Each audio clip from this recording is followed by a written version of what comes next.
लोग बचपन से पढ़ते हुए आ रहे हैं, क्लास 1 से लेकर तो 6, 7, 8, 9 से 12 तक सभी स्टूडेंट ये सब चीजें पढ़ चुके हैं।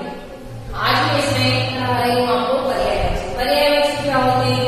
पर्यायवाची ऐसे शब्द जिनके एक से अनेक अर्थ निकलते हो या परस्पर उनके अर्थ निकलते हो, ऐसे शब्दों को पर्यायवाची शब्द कहते हैं। कि किसी एक ही व्यक्ति के 4 से 5 नाम अलग अलग प्रकार से होना, उसे पर्यायवाची कहते हैं। पर्यायवाची शब्द की परिभाषा ऐसे शब्द जो परस्पर समान अर्थ का बोध कराते हैं, उन्हें पर्यायवाची या समानार्थी शब्द कहे जाते हैं।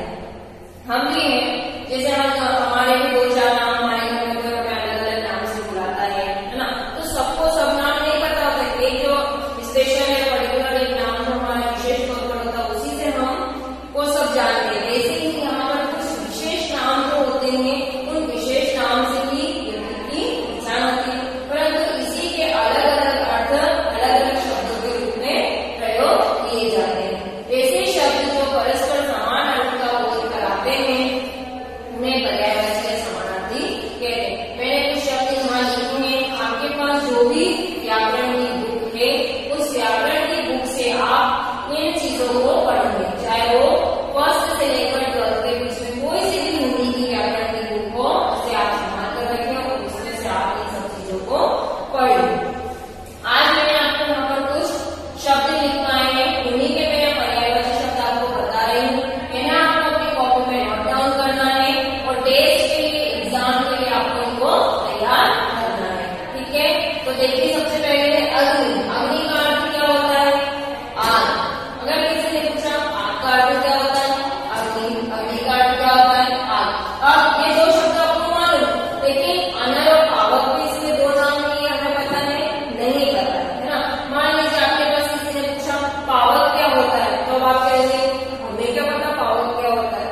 अगर आपने पूछा आग क्या होती है, तो आप फट से कह देंगे आग एक ज्वलनशील चीज है जो कि जलने का काम करती है। अग्नि क्या होती है? अग्नि भी जलने का काम करती है। तो अग्नि के भी ये 3 अलग अलग नाम है, आग, अनल, पावक। उसी प्रकार से आग हमको पता है हमारी 2 आंखें हैं जिसे हम देखने का कार्य करते हैं। अब आग के कितने नाम हैं? तो आग के भी बहुत सारे नाम होते हैं। यहाँ पर इंद्रिय लिखवाए, नेत्र, नयन, चक्षु। फिर इंद्र कौन है? इंद्र देवता का नाम है ना, जो बारिश करते हैं।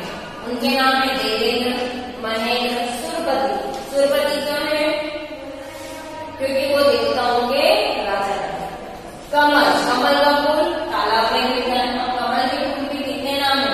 नीरज, पंकज, जलज। अश्व। अश्व ने घोड़ा। अगर यहाँ घोड़ा लिखा होता तो आप जल्दी कह सकते, लेकिन अश्व लिखा तो अश्व के कितने नाम है? घोड़ा, पुरम, सेंधा। गणेश। गणेश सबको पता है, गणेश गणपति भगवान का नाम है। गणपति, गजानन, लंबोदर। गंगा। गंगा नदी का नाम है, बहुत ही पवित्र नदी है, हमारी भारत की राष्ट्रीय नदी है। देव नदी, भागीरथी और मंदाकिनी। फिर आता है चंद्रमा। चंद्रमा के कितने नाम है? चंद्रमा के नाम से सब जानते हैं, चंद्रमा, चंद्रा, है ना। लेकिन इंदु, शशांक और मयन और भी अन्य नाम है इनके, जिससे हम उनको पहचानते हैं, लेकिन ज्यादातर किस नाम से जानते हैं? चंद्रमा से। फिर आता है जल। जल का अर्थ होता है पानी। यहाँ पानी लिखा होता है, कहाँ से पहचान लेते हैं? पानी। पानी का एक अर्थ होता है जल, बाड़ी, नीर और पैर, दिन। अभी दिन से समझते दिन और डे, हिंदी में दिन और इंग्लिश में डे, बट यहाँ पर 3 नाम हो गए, दिवस, वासर और वार। नदी। नदी के भी बहुत सारे नाम है, सरिता, तरंगनी, कटिनी। ठीक है। पक्षी, खग, पतंग, विहंग।